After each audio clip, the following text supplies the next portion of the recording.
Chapter 9. Dr. Jekyll's Confession. I was born in the year 18... I inherited a large fortune, a strong, healthy body, and an excellent mind. I was naturally hard-working, and soon I was extremely successful in my chosen work as a scientist. Although I was still young, important people came to me for advice. At an age when most young men are going out and having fun, I was behaving like a grey-haired old man. This was not easy for me. The outside world saw a serious, hard-working doctor. Behind this quiet character, however, was an active, fun-loving young man about town. This, of course, was nothing to be ashamed of, but I did not realize that at the time. I was ashamed, and I soon learned to keep my two lives separate. I was not dishonest in any way. Both these people were me. The serious, successful young doctor was me, and the wild, fun-loving, irresponsible young man was me too. I thought about this for a long time, and slowly I realized that I was not extraordinary in this. Every man has two sides to his character. He is two people. They live together, often uncomfortably, in the same body. How fantastic, I thought, if I could separate these two characters and give my fun-loving side his freedom. Then he could go out and enjoy himself unashamedly, and leave serious, studious Dr. Jekyll to get on with his important life-saving work. Was it possible, I wondered, to find a drug that could give each side of my character its own separate face and body? After much thought and careful study, I believed I had found the answer. I had read many scientific books and spent many hours in my laboratory searching for the right mixture of chemicals to make my drug. At last, I had everything I needed except a special kind of salt. I bought some from a chemist, and then I was ready. I hesitated for a long time before I began my experiment. Only a small mistake in the mixture of the drug could mean immediate death. But in the end, my wish to know was stronger than my fear. And so, late, one disastrous night, I mixed everything together and prepared my drug. I watched the smoke rising from the liquid as it changed color from red to purple and at last to green. Then, bravely, I drank every bitter drop. I felt a violent sickness in my stomach and a terrible pain in all my bones. The room seemed to turn round and round, and I trembled with fear. Then the fear and pain disappeared, and a strange, sweet feeling took its place. Wild thoughts danced through my mind. They were not good, serious thoughts. They were the wild passions of an evil and cruel stranger. But inside myself, I felt younger, lighter, more carefree than ever before. If this is pure evil, I thought, I like it. I stood there, enjoying these strange new thoughts and passions, and suddenly realized that I was shorter. At that time, there was no mirror in my study. Later, I put one on the wall of my study so that I could watch these changes in my appearance. Now, however, it was 3 o'clock in the morning, and all the servants were asleep. I decided it was safe to go to my bedroom in my new body and take a look at myself in the mirror there. I crossed the garden and entered my house like a stranger. As I came into my room, I saw Edward Hyde for the first time. At that time, the good side of my character was stronger than the evil side. Henry Jekyll had his faults, but he was mostly a good, kind man. I cannot be sure, but I believe that is the reason why Edward Hyde was so much smaller than Henry Jekyll. But that was not the only difference between the two men. Henry Jekyll had a kind, open, honest face. Pure evil stared out of Edward Hyde's eyes. I felt no dislike, however. Indeed, I welcomed him. Edward Hyde was me, young and strong, and full of life. Later, however, I noticed that Hyde's appearance and manner had a strong effect on other people. Nobody could meet Edward Hyde without a feeling of dislike and horror. I believe I understand the reason for this too. Everyone is a mixture of good and evil. Even the worst criminal has a little good in him. Only Edward Hyde was pure evil. I stood for a long time staring at the mirror. Am I trapped? I wondered. If I am, I must leave this house before daylight. If I don't, I shall be arrested as a thief. I hurried back to my study. With trembling hands, I mixed another dose of the drug and drank it. Again I felt that terrible pain and sickness. But a few seconds later, I found myself with the face and body and character of Henry Jekyll once more. I blame myself for the things that happened later. It was not the fault of the drug. That was neither good nor evil. But it opened the prison doors and allowed Edward Hyde to escape. Soon he was out of control. He, you will remember, was wholly evil. Dr. Jekyll was not wholly good, however. He was a normal man, with normal faults and weaknesses, and Hyde was too strong for him. I welcomed Hyde, therefore.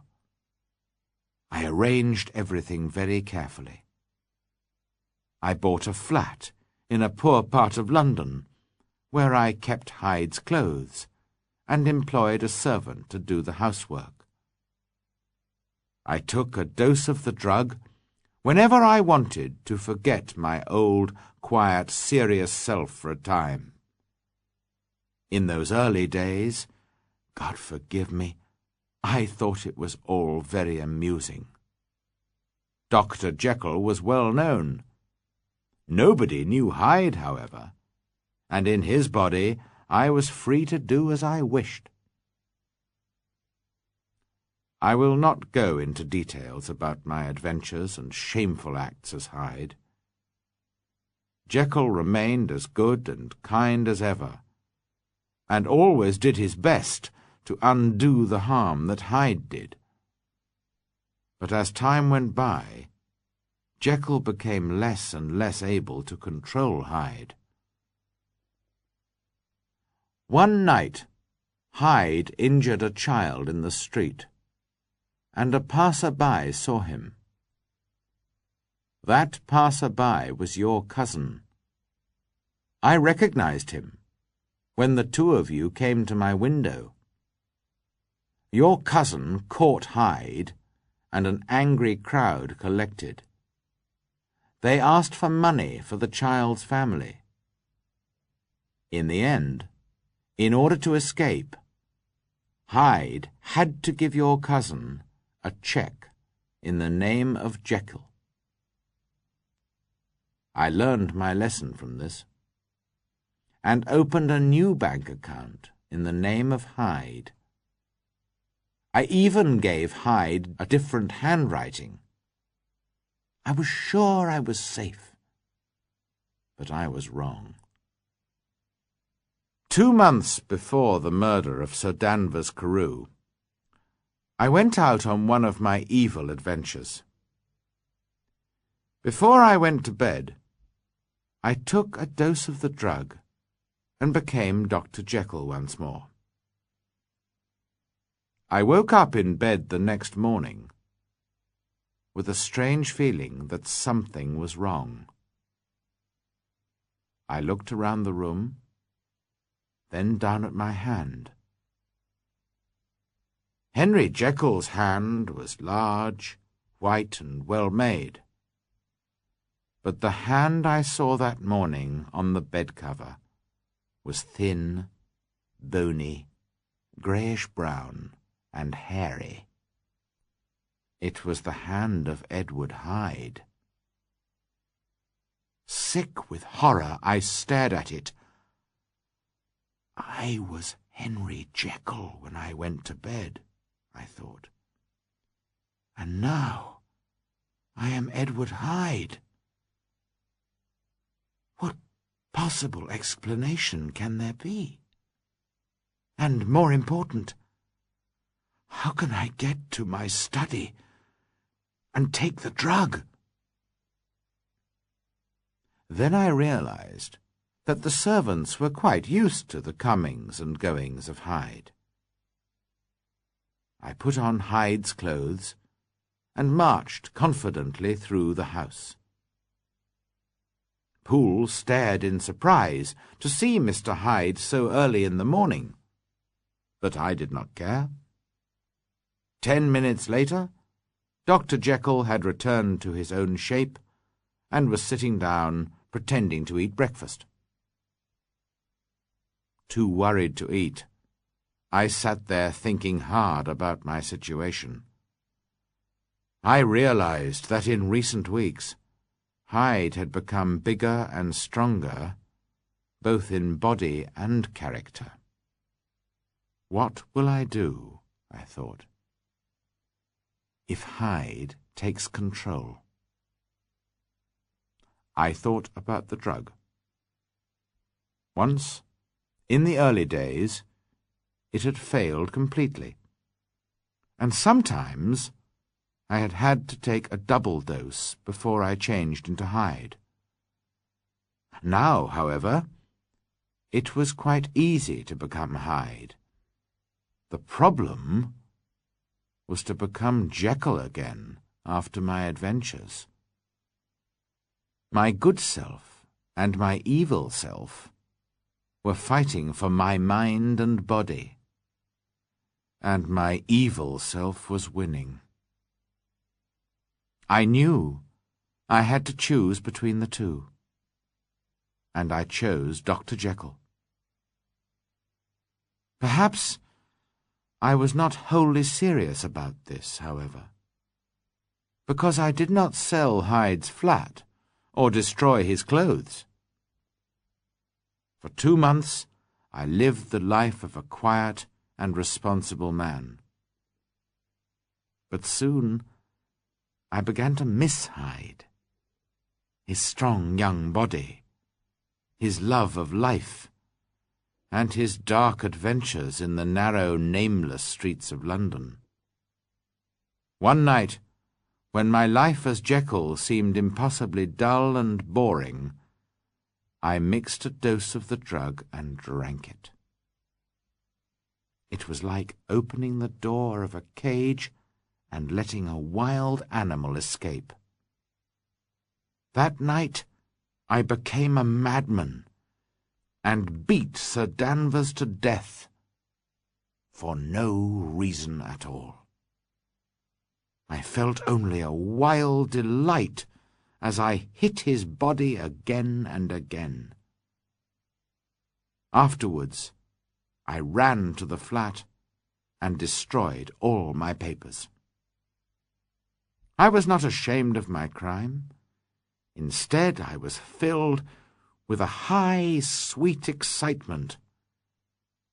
I relived the murder as I walked back home through the streets. I felt strong and masterful. Edward Hyde had a song on his lips as he mixed a dose of the drug. "Your very good health, Sir Danvers." He laughed as he drank. A moment of terrible pain. Then poor Henry Jekyll fell to his knees and begged God to forgive him. When I was myself again, I locked the door that led from the street to my laboratory. I broke the key and threw it away. "Goodbye forever, Mr. Hyde," I whispered.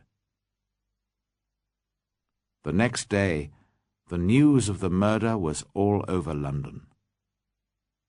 The servant girl had seen the crime and recognized Mr. Hyde. My other self was wanted by the police. In some ways, I was glad. Now Hyde could not show his face to the world again. If he did, every honest man in London would be proud to report him to the police.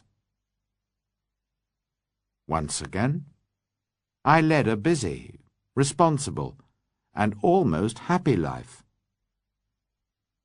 Until one fine, clear January day. I was sitting on a seat in the park, enjoying the sunshine, when suddenly I felt deathly sick. I began to tremble all over. Soon, however, I felt well again. Not only well, but young, strong, and fearless. I looked down. My clothes were suddenly too big. The hand on my knee was the bony, hairy hand of Edward Hyde. It was so sudden. One moment, I was a famous and popular doctor. The next, I was a violent criminal who was wanted for murder. How could I get to my study to take the drug? I had locked the street door to my laboratory and broken the key. I could not, therefore, enter from the street. I could not go in through the house because of the servants. I needed help from outside. I thought of Lanyon, but how could I reach him? And how could I persuade him to let Hyde into his home? How, too, could I persuade him to break into Dr. Jekyll's private study? It looked impossible. Then I remembered. My appearance was unrecognizable, but my handwriting was unchanged. I could still write a letter in Dr. Jekyll's name. Calling a passing taxicab, I ordered the driver to drive to a hotel quite near Lanyon's house. Of course, Jekyll's clothes were much too large for my body, and I had trouble in climbing into the cab. The driver noticed my strange appearance and could not help laughing. I gave him such a black look, however, that the smile froze on his face. In my desperate fear and danger, I was like a pain-maddened animal, ready to kill or wound at any moment. I wanted to pull the driver from his seat and murder him then and there. But I was clever, too. My life depended on my coolness, and I fought to control my murderous passions. We reached the hotel. I paid the driver and went inside, holding up my too large trousers.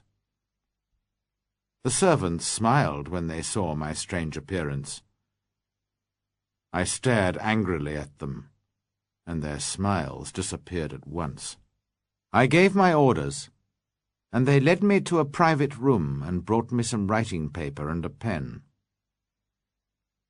Hyde in danger of his life was a new experience for me. I write he because I find it hard to write I. He was not human. His only feelings at that time were fear and hate. Hyde was wholly evil, but he was not stupid. He knew that his life depended on 2 letters, one to Lanyon and one to Poole. If he failed, he would die. Carefully, he wrote the letters and sent a servant to post them. After that, he sat all day by the fire in the private room. There, too, he had dinner, brought by a frightened waiter. At last, when darkness had covered the city, he sat in the corner of a closed taxicab. "Just drive round," he ordered, and the driver drove backwards and forwards through the streets of London. Then, when Hyde thought the driver was beginning to suspect something, he sent the taxicab away and continued on foot. He was a strange figure in his too large clothes, with fear and hate staring out of his eyes. He walked along, talking to himself. Once a woman spoke to him. "Will you buy my matches, sir?" she begged. Hyde hit her across the face, and she ran away in fear. My plan was successful, and when I arrived in Lanyon's house, I took the dose of the drug that returned me to my normal appearance. Immediately afterwards, I felt deeply ashamed. Perhaps it was Lanyon's horror that made me feel like that. I do not know. But I hated myself, and I was conscious of an important change in my feelings. I was no longer afraid of the police. I was afraid of Hyde himself. The thought of his short, strong, hairy body and his evil, cruel, wholly selfish mind filled me with horror. Exhausted by the horrors of that day, I slept heavily. I woke in the morning feeling weak and shaky, but quite normal. I still hated and feared the thought of the wild animal inside me, and I had not forgotten the desperate dangers of the day before. But I was at home and close to my drugs, and I was most deeply grateful for my escape. I was walking across the garden after breakfast, enjoying the clear wintry air, when suddenly my body was again torn by those indescribable feelings which I always experienced after a dose of the drug. I only just reached my study before I was again burning and freezing with the violent passions of Hyde. With feverish speed I mixed the drug. This time I had to take a double dose to return to my old shape. And then, only 6 hours later, the pains returned, and I had to repeat the dose. From that day onwards, the situation worsened. I needed larger and more frequent doses in order to stay in Jekyll's body. The pains came unexpectedly, but most of all when I was asleep. I was afraid to go to bed, or even to sleep for a few moments in my chair. If I did so, I always woke as Hyde. Soon Jekyll was a sick man, feverish and weakened by pain and fear. As Jekyll grew weaker, Hyde became stronger than ever. He burned with hate for everybody and everything. And Hyde and Jekyll now hated each other with equal passion. Jekyll hated Hyde because Hyde was evil and inhuman, and because Hyde was stronger than he was. Jekyll lived in fear of waking up and finding himself in Hyde's body with all Hyde's evil passions. Hyde hated Jekyll for a different reason. His fear of death, the punishment for murder, drove him to the hiding place of Jekyll's body. But he hated this prison, and was always fighting to escape from Jekyll's mind and body, and take control. He also hated Jekyll's weakness and his sad, hopeless condition. Most of all, he hated Jekyll's dislike of him. This was why Hyde sometimes did things to annoy Jekyll. He tore the doctor's books and wrote all over them. He burned his letters and even destroyed a picture of the doctor's dead father. Only Hyde's fear of his own death stops him from killing me. His love of life is terribly strong, and he knows that if he kills me, he too will die. I almost feel sorry for him. It is useless to continue this confession. The final disaster has arrived, and will put an end to my punishment. I shall soon lose my own face and character forever. I have only a few doses of the drug left. I sent Poole to the same chemist to fetch some more chemicals. When he brought them, I mixed a dose of the drug. The liquid smoked and changed from red to purple, but it did not turn green. I drank it and looked in the mirror, but there was no effect. Edward Hyde's face still stared back at me. I expect Poole has told you that I have searched London for the chemicals I need. It is no good. I have decided that the first chemicals I bought were not absolutely pure. By accident, they contained something unknown to myself or to the chemist that prepared them. And that unknown something made my drug effective. So my drug was an accidental discovery that cannot be repeated. About a week has passed. I have used the last of the old chemicals, and for the moment I am Henry Jekyll again. But I cannot write much more. I have very little time. If Hyde returns while I am writing this confession, he will tear it to pieces to annoy me. If I finish it, however, he will probably not notice it. He lives only for the moment, and he is already a changed man. He is like a trapped animal now. He sits in my chair, trembling and weeping with hate and fear.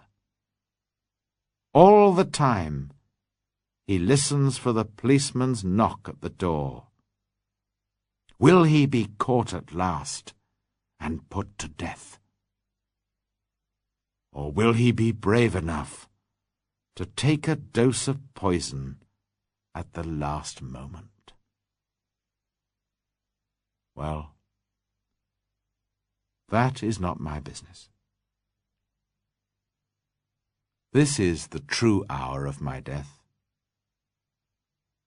When you read this, the Henry Jekyll you know will be dead. The rest of the story is about Edward Hyde. Now, as I put down my pen, I bring the life of unhappy Henry Jekyll to an end.